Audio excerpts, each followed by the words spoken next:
Amorim is coming to Manchester today. He's going to hold some crunch talks, and we're going to find out the future of Ruud van Nistelrooy and some others. When is Amorim actually going to speak, have his first training session, all of that? When's he actually going to do his first interview?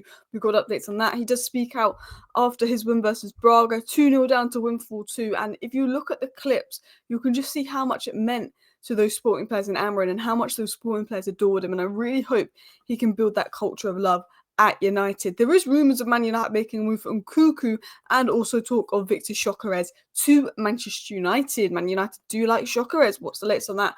Bruno Fernandez obviously knows Amorim. He speaks out about Amorim. We've got some updates on De Ligt, Xerxes, Agate, a couple comments made about them post-match. And then we will talk about Ten Hag being frustrated and some stories about Ten Hag not getting January window. So hello and welcome back to Alice Talks Football and welcome back to another Manchester United 10-minute news roundup show.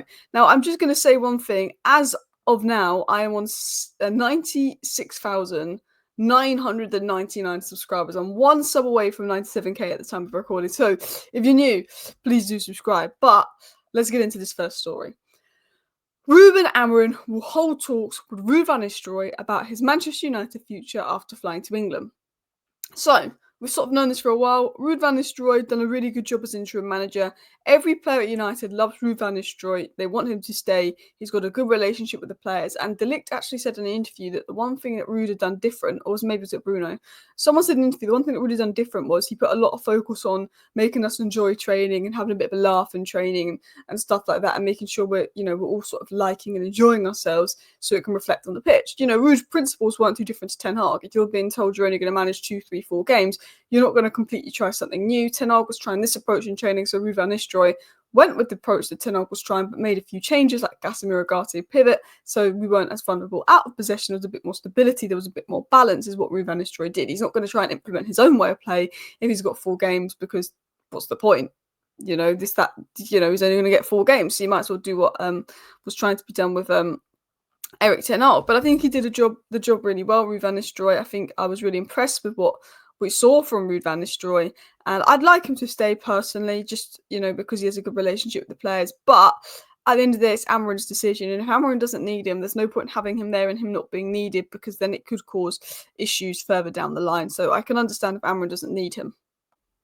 Now, we're all to believe that Amorim starts today. He won't actually be officially able to start today because of a work permit that he is waiting for, but that is in a standard procedure. Now, let me give you some detail on that. So, this is obviously Amorim on the plane on his way to Manchester as we speak right now, loading up some of his stuff, but this is what's been said. The process with Ruben Amorim's work permit is all a short and standard process. Sources are hoping it will be concluded by the end of the week, and it would be the exact same for a player or coach for any club post-Brexit. Ruben Amorim can't take training until he receives the visa, but can hold meetings.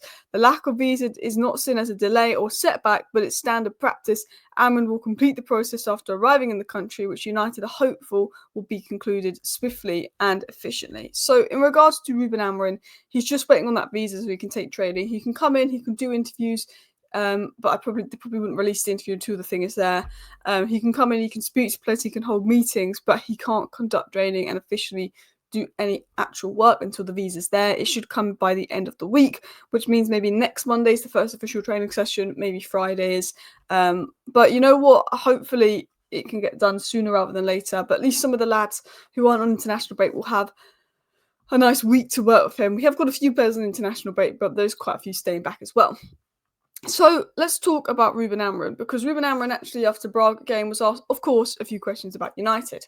He said Bruno Fernandez, also knows me and he knows his colleagues. You may be more enthusiastic now. There will be phases when you won't be enthusiastic. Ha ha ha ha.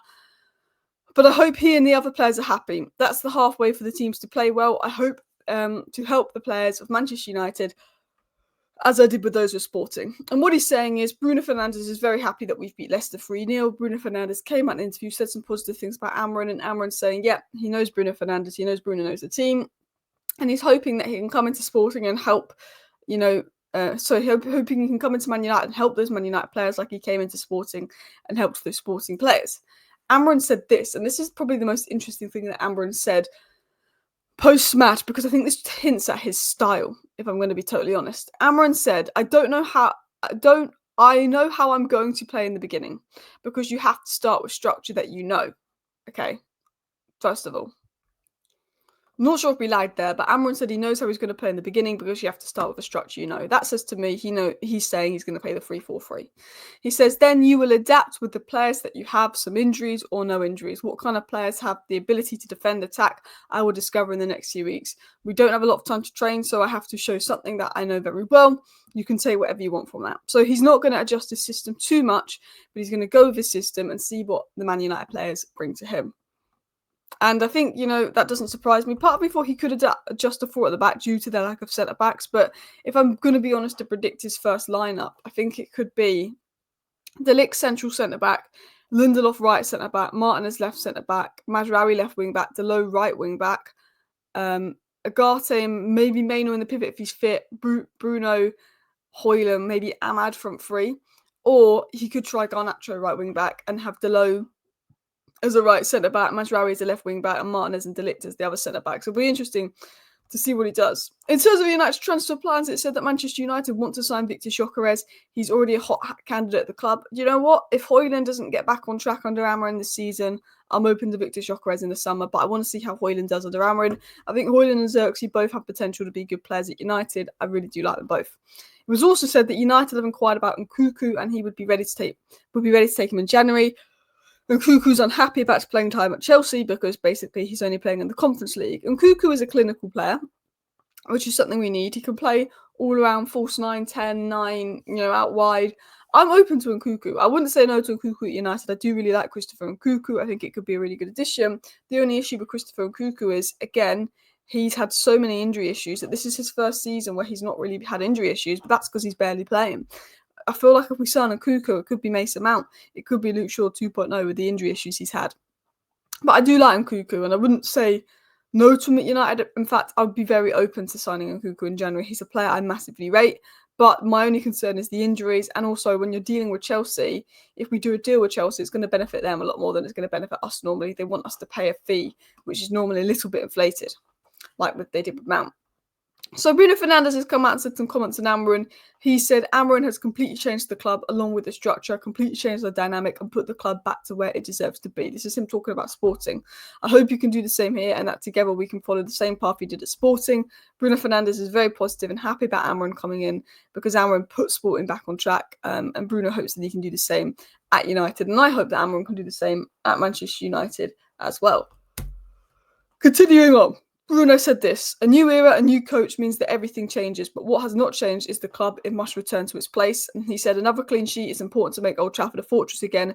We have to keep going and improve. And I love Bruno Fernandez, 250 appearances marked yesterday. He got 2 goals and assists, well actually 1 goal and assist because 1 went down as an own goal. He put in a fantastic performance and he didn't have a good start to the season. I'm saying he didn't.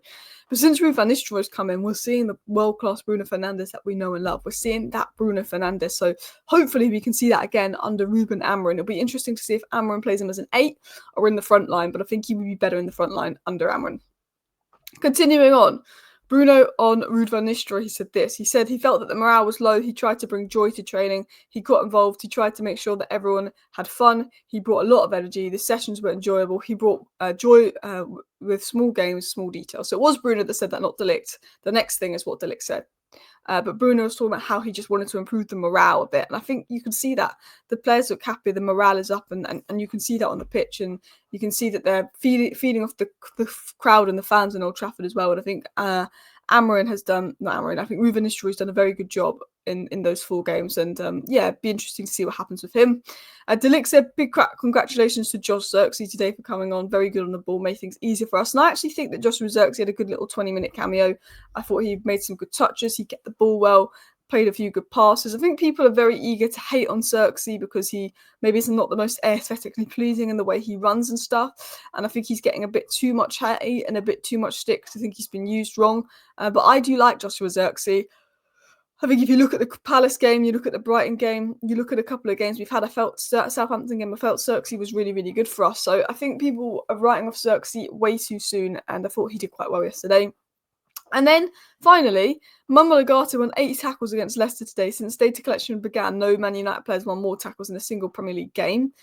So Ugarte had a monstrous performance. He's getting better by the game.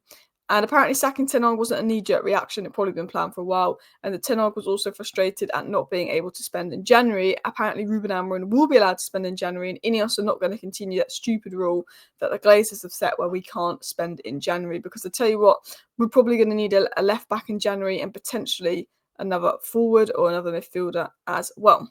Listen, people, please hit the like button. Of course, subscribe down below if you're new. Thank you for watching. Bye.